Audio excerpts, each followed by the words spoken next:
बिस्मिल्लाहिर्रहमानिर्रहीम। Technical jobs in for 1.0 में खुश आमदीद। अस्सलाम वालेकुम। क्या अब मज़ीद सीटें बढ़ने वाली हैं?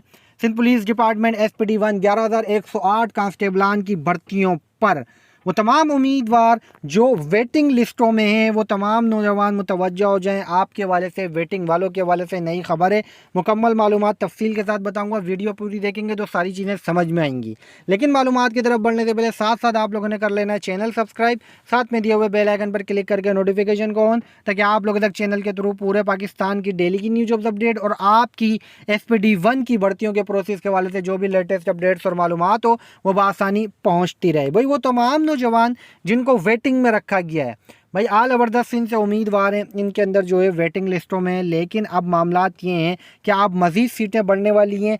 जैसे कि 5,321 वैकेंट पोजीशन पर हैदराबाद के अंदर लिस्टें जारी की गई हैं। अभी अदर रेंजेस में भी उम्मीदवार जहाँ जहाँ पे डॉक्यूमेंट जमा होंगे वो कामयाब होंगे तो उनको भी मिलेगी।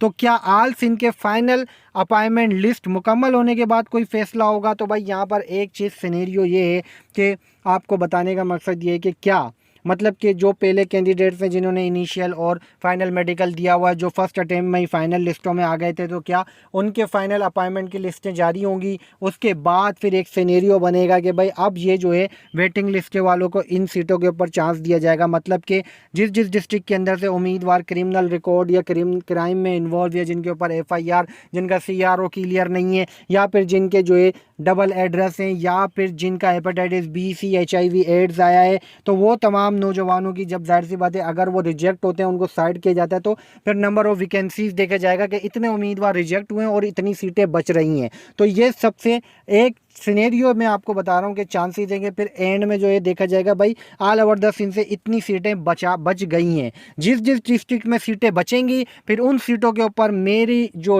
मेरे जो ओपिनियन है या मेरी जो मालूमात है उसके मुताबिक वेटिंग लिस्ट पे जो उम्मीदवार बैठे हुए हैं और बैठे हुए होंगे उसी डिस्ट्रिक्ट से उन्हीं उम्मीदवारों को जो वेटिंग में होंगे, जिस डिस्ट्रिक्ट के अंदर रिजेक्ट होंगे उम्मीदवार, उसके अगेंस्ट वेटिंग वालों को इंशाल्लाह बुलाया जाएगा और मज़ीद सीटें बढ़ने वाली है। मतलब यही सीटें जो है इन सीटों के अंदर मतलब जो उम्मीदवार रिजेक्ट होंगे उसकी जगह पर वेटिंग वालों को बुला लिया जाएगा इंशाल्लाह। जो अब तक मालूमात है, जिस तरह के मामला चल रहे हैं, जाहिर सी बात है क्रिमिनल रिकॉर्ड जिनका CRO क्लियर नहीं है वो तो अंडरस्टूड सी बात है। अगर उनके ऊपर कोई संगीन जराइम के मामलात हैं, वो CRO में फेल हैं, तो उनको रिजेक्ट होंगे। या हेपेटाइटिस C जिनका बिगड़ा हुआ है और इतना बिगड़ा हुआ है कि वायरल इन्फेक्शन है, तो फिर उनको भी जो है रिजेक्ट किया जाएगा।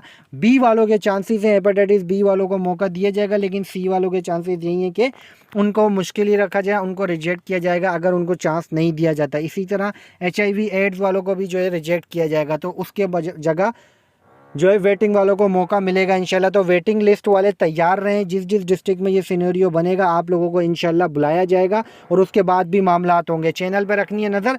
मज़ीद न्यू मालूमात, न्यू इन्फॉर्मेशन, न्यू अपडेट के साथ आऊँगा दोबारा। जब तक के लिए आप सबसे चाहूँगा इजाज़त। अल्लाह हाफिज़।